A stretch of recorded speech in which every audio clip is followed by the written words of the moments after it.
you're thinking, handsome goth guy. It's gonna be macabre. It's gonna be about something like mental health or death, politics. Well, you're right. My name's Michael, and I have bipolar. Well, for those of you who don't know, which probably is not many, bipolar means I have extreme highs and lows in my mood. So, for example, a low mood might be drinking, alone, in a pub, because that's the British way. A high mood might be doing coke in a pub with a stranger. Because panic is far more social. Now, as someone with bipolar, I have a habit of making very bad life decisions. That's why I'm here. And I moved back to England from Sweden, where I had an incredibly good job. And I moved back for a woman. Yeah, I know. Not with her anymore. And now I live in Banbury. Anyone know Banbury? Yeah. I'm sorry. So I was walking through Banbury today and I was thinking, how do I describe Banbury for the lucky people that don't know what it's like? And as I was on my way to the station, I was looking through all the empty shops and I noticed there was one shop. It really caught my attention and it was called Hope. Hope is dead in Banbury now. So, my relationship I moved back for actually lasted less time than the COVID pandemic. You remember that? Yeah? It was fun, wasn't it? So, I actually got to have the vaccine before everyone in my age group because I'm bipolar. So I can't be trusted not to lick people.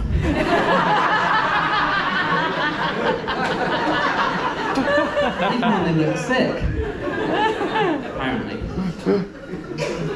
So I had AstraZeneca, and 2 weeks later, I was in hospital having had a stroke and a severe brain bleed. Yeah, I know, right? Way to keep it light for my first time doing comedy. So, eventually I woke up, and my main faculty that was intact was deadpan sarcasm.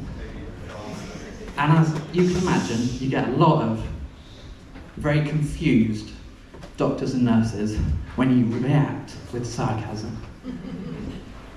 Everyone was telling me how well I was doing.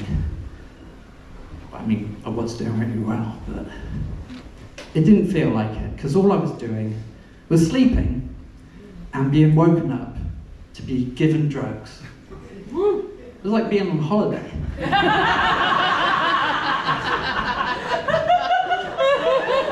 So that's my story about how the government tried to kill me because I had bipolar.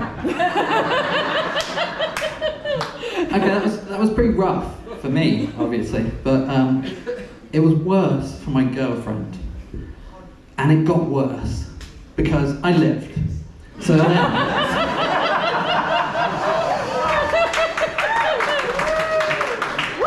she had to deal with my bullshit. And one of the first things she asked when she was eventually allowed to come and see me, because, you know, COVID rules, and neither of us are in politics, so we had to follow those. She asked, "Do you know who I am?" Which in retrospect is a fair question. But I thought, of course I fucking know who you are. So I looked at her, tilted my head, rolled my eyes, and said, "No." Which I think you'll agree is fucking funny. I hadn't taken into account having a stroke really messes up how your face works. I had no facial expressions and absolutely no tone of voice. So I looked at her, told her I didn't know who she was. 2 months later, I call her on her way home to see if she is getting the train okay. And she just started crying. I was like, what the fuck is wrong with you? It turned out that whole time, she genuinely believed I had no idea who she was. And that's fair, because that's what I told her. Thank you very much.